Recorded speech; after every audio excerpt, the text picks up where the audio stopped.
Alright, now welcome back to Project Godzilla, Episode 6, Godzilla and the Search for the Holy Grail! Yeah. Pretty much the idea from this episode came up because we just discovered, I just saw the movie Monty Python and the Holy Grail. And at the time, I thought you saw the movie too. No, I didn't. I actually didn't see it until much recently. Yeah, because I just found it, I was like, what? Like, for years I thought you saw the movie, then we saw it, and we were laughing our asses off for 2 hours. Yeah, but no, I only saw clips of it before I watched the actual movie. That's how I discovered some of the scenes. Yeah, this meta joke popping up right here, Rexy goes to the wrong time period, goes to 1985. I think, what, 1985 or 86? Yeah, it was 1985. It's sort of a reference to Back to the Future. And we're just kind of like making fun of 80s culture or something. Yeah, and one that George here is a very famous musician. Yeah, in the 80s he had a brilliant solo career as a singer. Yeah. And then he got like a laryngitis and now he can't sing worth shit. That's why you talk like this. Yeah, you can't sing when you talk like that. Yeah, and this was also a reference to the TARDIS, hence the Cardis. Yeah, the Cardis is the DeLorean and TARDIS, so reference to Back to the Future. And Doctor Who. And Doctor Who, yeah. Yeah, because at the time I was a very big Whovian, and still kind of am, not as much as before. And then we cut to the present day Monster Island. The Grapist. The Grapist. This was hilarious. Yeah. And there's the usual gang at the time. Which is basically everybody. Yeah. One thing with this skit, you told me when it lined up when Edie was saying, oh, he ties you to a radiator and grapes you. Yeah, just right when he was saying, oh, I kind of like it. I mean, he ties you to a radiator and grapes you. And right when he was saying that was when the Grapist was saying that. Yeah, and that was not intentional, right? No, it was not intentional. It just so happened to be coincidentally spliced in. Yeah. Oh, I love it. And another reference to the monster on Buddy's hand. Yeah. And it plays Courtney Gears' music video from Ratchet & Clank Up Your Arsenal. And for those of you who don't know, Courtney Gears is an obvious parody of Britney Spears. Yeah. The obvious parody. And one thing, I remembered when, what was it? No, this joke's funny as shit. Yeah, like, I want to tap that thing of hers. Because the robot's like Courtney. Yeah. She's a hot robot. What was it? Back what I was saying. Oh, Monster Island Buddies ripoff.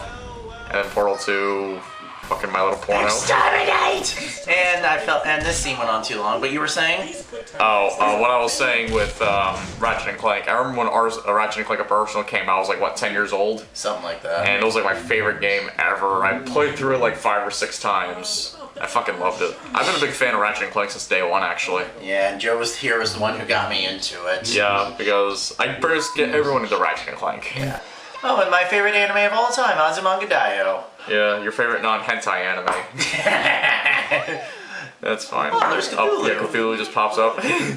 And Cthulhu gives them the mission to go to search the Holy Grail, which is kind of ironic because in the movie itself, apparently God gives the mission to go to the Holy Grail. And God is very poorly animated and very cranky in that movie. Yeah. Yeah, so I was like, I don't know, that was... Oh, and there's Rexy when he was a kid. The first appearance of Rexy. Yep. In Project Godzilla X, he's going to be female. Yeah, but one thing with Rexy was he was like a master programmer apparently as a child, like a programming prodigy. Yeah, he was like a programming prodigy. Takes after his dad. Like Godzilla knows how to fucking even use a computer. Yeah, he was the one who reprogrammed Grandpa Gojira. Oh, yeah. Oh, fuck you. Now that makes a lot more sense. Yeah. One thing I kind of think we should have done differently with this was, the background mute audio with Azumanga Daioh was a little too loud for this portion. Oh, and this amazing transition. Oh, that's actually some pretty good cropping right there. And then fucking Pyramid Head for no reason because I thought it was funny. Yeah, he just like shows up for no reason. Yeah. And one thing about when we filmed that thing right there, 2 girls saw that and they were just laughing their asses off. I remember that. Yeah, and Clark exhibits his ability to turn blue. Yeah, and back to green. Yeah. Oh, and this was a reference to the Black Knight basically from Monty Python and the Holy Grail. I mean, that's not Piccolo, by the way. That's his cousin Pickle. And Cell eats him. Basically. And Cell doesn't have wings. Yeah, that was a Cell toy I had. Still kind of do, but I'm trying to get rid of. Yeah. Probably saw it on eBay, make like $2. Yeah, totally. I like this. Arm just pops right off, just like in the movie. Yeah. What are you talking about? Your arm's off. I couldn't even remember my line for Cell because I had to just say the same line twice. Yeah.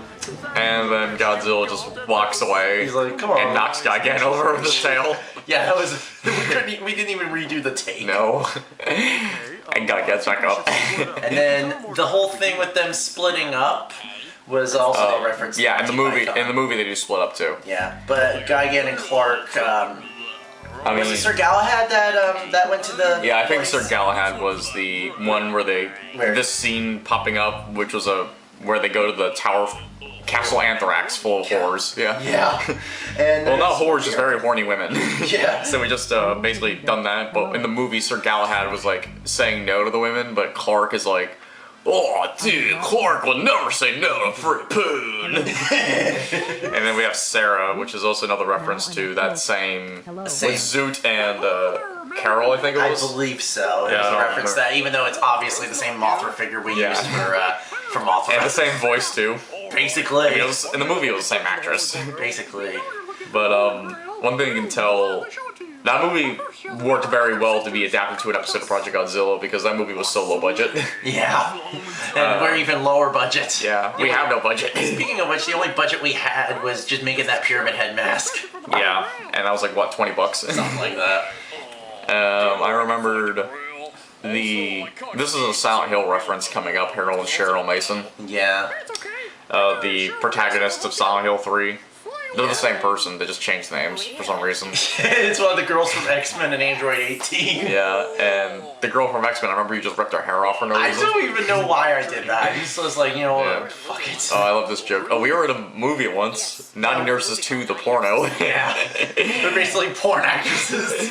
Which aren't real actresses. Yeah, even though Clark was literally wounded in battle, even though he doesn't have any physical wounds. He didn't even fight, he just lied to just have girls touch him. Yeah. Oh, and there's Sakura from Street Fighter. Who gets a wicked spanking because she's been bad. Yeah, totally bad.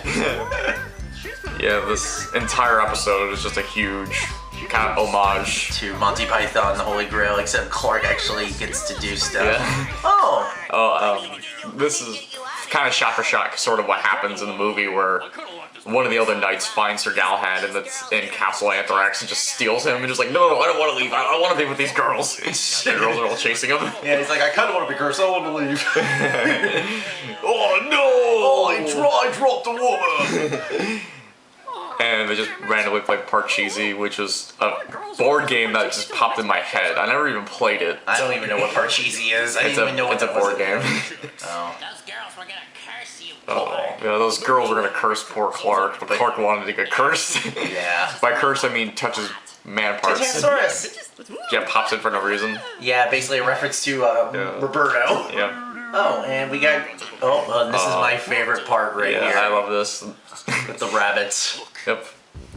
That rabbit actually belonged to one of our high school teachers. We just borrowed it. And what happened? My dog accidentally chewed out one of the eyes. Yeah, he was pissed about that. Yeah. Just a rabbit. Well, actually no. I think that was your rabbit, wasn't it? No. Because you said. Yeah, because I bought the same thing, but the prop was actually from that teacher because I thought that was funny as hell. Yeah.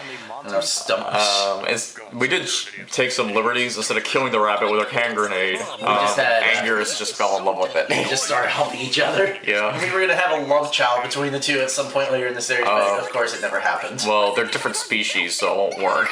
It just so happened to be a Bulbasaur. Yeah. Charmander, the family. He gets like mauled to death. Yeah. Oh. And this roar. That's the ultimate Chimera from Mother 3. And Angus just falls in love with it. Yeah. I love this.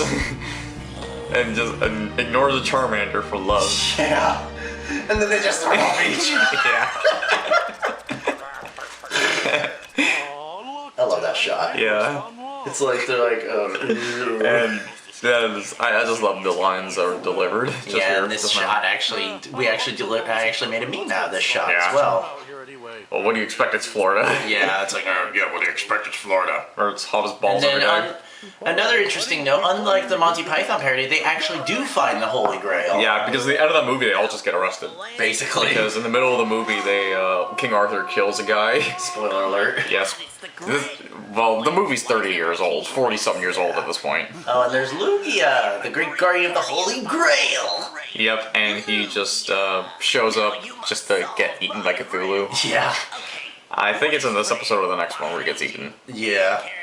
I think it's the next one. And Pyramid Head shows up because I just shoehorned in. I just thought it'd be funny to just shoehorn in Pyramid Head. Yeah, we actually filmed 2 different endings for that episode. It was like we only filmed this one and then we filmed the bad ending. We were gonna have like a Scooby-Doo ending. Yeah, which we don't even remember. What the Scooby-Doo ending was that they take Pyramid Head's mask off To reveal who it really is. and then it's someone wearing another mask, and they take the other mask off, and the other mask, and the other mask, and that's how the Scooby-Doo ending happens. I thought that was funny. I just waved at that incoming car, Yeah. stuff like that. Yeah, and behind him, that white car, that was my old car at the time. Yeah, I didn't have a car at the time when this was filmed, so. Yeah, then I kind of brought you to my place. Yeah, anyway, so that was Project Godzilla episode 6. We hope you enjoyed it, so. Be sure to rate, comment, and subscribe. Next one we're doing is episode 7, where quote, stuff starts to happen, unquote. We will see you next time, noobs. Alright, goodbye! Bye.